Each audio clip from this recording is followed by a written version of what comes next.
Hei, tervetuloa uuden videon pariin. Tuli tosiaan tuossa kesäaikana hankittua tuommoinen 440/700 reviirunkuinen Skidoo-projekti. Tässä videosarjassa ruvetaan käymään sitä läpi ja koitetaan tehdä sitä semmonen, että päästään sillä ensi talvella vähän ajeleen. Eli vaikka oli kyseessä vähän semmonen niin ennestään jo laitettu laite, niin käydään se nyt kunnolla läpi, käydään alusta ja moottori, runko sillä, että päästään niin luotettavasti sitten ensi talvena sillä tekemään reissua. Mutta lähdetään katsoa nyt ensimmäisenä tuo moottorin purku. Sitten vielä tämmönen tosi pikainen mainoskatko ennen kuin mennään tuohon moottorin purkamiseen. Eli muistakaa tilata tämä kanava ja muistakaa käydä tuolla meidän verkkokaupassa ostoksilla. Meillä on tosi laaja valikoima moottorikelkan varaosia, löytyy uusia osia ja sitten purkuosaa. Käykää kattoo, linkki on tuolla alhaalla, niin käykää tutustumaan meidän valikoimaan. No niin, siinäpä se olisi. 2002 700. Puristukset mittasi. Kytkimen puolella oli 8,5 ja sitten täällä magneeton puolella oli 9 baaria. Mä olin seissyt tämä moottori pari vuotta. Tästä oli kipinä hukassa. Siitä oli toinen triggeri mennyt pimiäksi. Me nyt laitetaan tänne Wössnerin männät ja puretaan koko moottori atomeiksi ja katsotaan myös tuonne alakertaan. Tehdään nyt tästä semmonen, että tällä ensi talvella pystyy sitten lähtee reissuun ilman, että tarvii ihmetellä, että hajuaako se vai eikö se hajua. Ja ruvetaan purkautetaan ensin nämä imukurkut tästä pois ja sitten kansia. Sitten ruvetaankin kohta tiskaamaan näitä kamppeita, että ne kehtaa sitten kasat. Otetaanpa tämä tästä nyt sitten kuitenkin ekana pois. Se on kuitenkin siinä eessä pyörimässä, kun tässä touhutaan sitten kurkkujen ja pulttipyssyjen kanssa. Sitten otetaan nuo kurkut pois.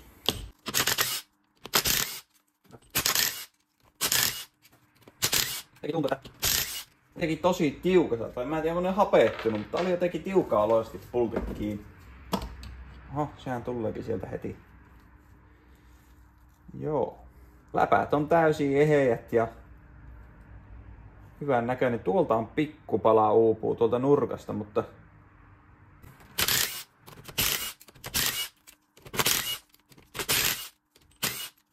näin.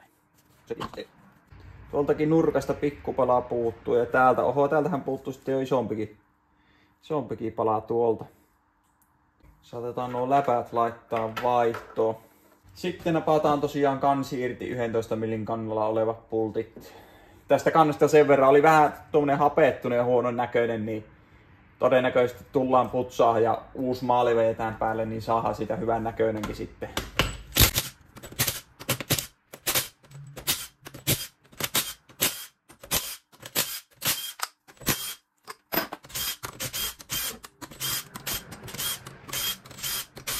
Noin. Ja siitä vesikansi pois. Oho. Mitähän sinistä tuomalta on. Sitten tämän kannenhan pitäisi lähteä tästä ihan niinkö nuin. Käy valuttaa nuo nesteet tästä talteen. Tämähän vaikuttaa ihan hyvältä. Tämä menee käyttöön. Tännehän varmaan on männät joskus vaihdettu. No niin, eli nostetaanpa nyt sitten hytty pois. Oho, siellä oli vähän vettä. Aika erikoinen tuo tämä tässä. Justi, joo. Joo, täällä on semmonen ihana neulalaakeri tosiaan. Mikä missä ne neulat ei ole kiinni siinä rungossa, eli silloin kun tämä mäntä otetaan pois, niin käyttöisen neulat varisee täältä valmiiksi pois. Se ei ole kovin mukava, mutta ehkä me sen kanssa tuosta selvitään. Joo, eli tämähän olikin aika selvä tämä sylinteri, eli me joudutaan melkein tämän tilalle etsimään joku korvaaja. Noin. Ja näin. Niin, ja nyt löytyi ensimmäinen käytettävä osa, eli tämä sylinteri oli semmonen, että täältä ei löytynyt pinnotteesta mitään koloja. Tai ei ollut mitään vaurioita tällä sylinteriputkessa, vähän niin kuin ollut ohivuotua, mutta tämä on ensimmäinen käytettävä osa. Toki imukurkkuja ja kansien lisäksi, mitä me voidaan käyttää. Että napataan sitten tuolla vihreällä sitten tuo sokka pois noin. Ja tämmönen mukavuus on tämä neulalaakerikki. Siellä on 2 tämmöistä päätykappaletta. Sitten nämä neulat on niinkö tällä tavalla irtona. Ja niitä on siellä paljon. Eli tää on tosi mukava purkaa. Varsinkin jos ajatellaan, että tekisi sillä lailla tämä homma, että sulla on moottori paikallaan, niin tämä on aika tommonen katastrofaalinen homma hyvin äkkiä, jos niitä menee tuonne moottoriin.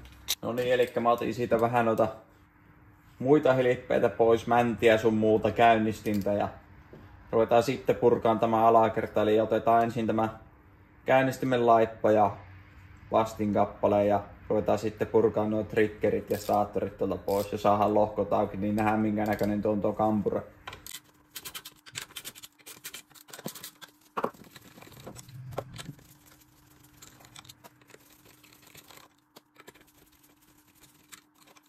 Mitäs tosta? No. Se lähtee pesuun.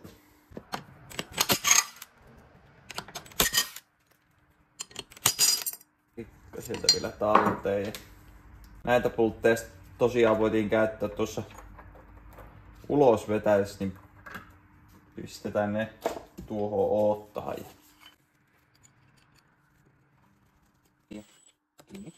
Oho, toiseen laitaan. Tämä tosiaan passaa yllättävän moneen moottoriin, että tämä passaa ilmeisesti näihin vanhempiin kaasarikoneisiin ja sitten E-teki samaan tää käyttänyt kansia.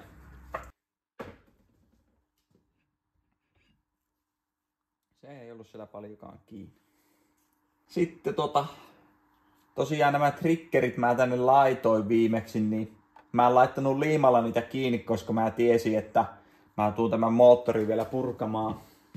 Ehkä tämä oli silloin seissyt, kun tämä kelekka mulle tuli ja mittasin, että triggerit on rikki ja mä laitoin triggerit, mutta mä en laittanut liimaa tänne, kun mä tiesin, että mun pitää purkaa tämä moottori vielä jossain vaiheessa ja mä haluan katsoa tämän kunnolla läpi ennen talavia, niin siellä nyt ei ole sitä liimaa, mutta otetaan nuo sähköhiljut tuolta veksi ja ruvetaan sitten aukaiseen noita lohkonpultteja, niin nähdään tämä kampuran kunto.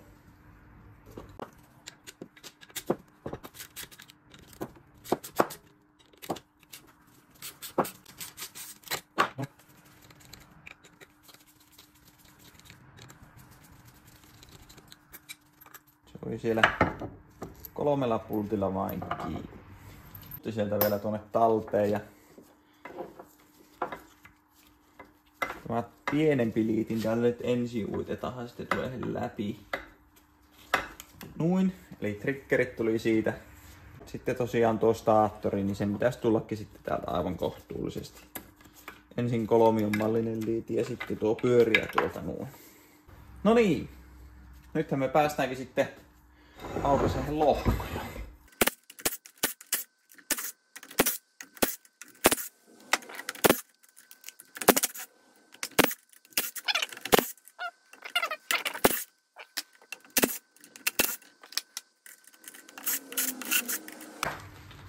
Lohkonpultit täältä sitten tämmöiseen mini-grippiin, niin no niin, se olisi nyt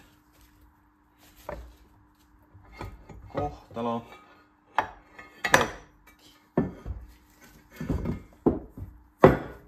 Noin. Oho. No niin, siinäpä se. Mikäs tuolla? Taisi olla semmonen homma, että lähdetään kampiakseli kaupoille. Tää on kyllä... Näin ei saisi oikeastaan käydä. Tämähän oli sitten selvä peli tämä homma.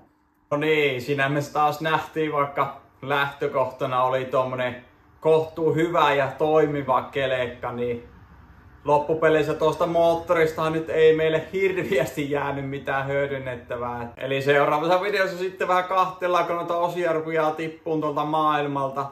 Meille on tullut esimerkiksi männät tiivisteet on tullut jo, mutta tosiaan joutaa se yksi sylinteri siihen hoitamaan. Ja sitten tosiaan tuo alakerta, niin me todennäköisesti tullaan nyt rakentaa tämä vähän eri setupilla, eli tuo olemassa oleva alakerta jää pois käytöstä ja tehdään se jotenkin muuten, mutta se me nähdään seuraavassa videossa. Morjens!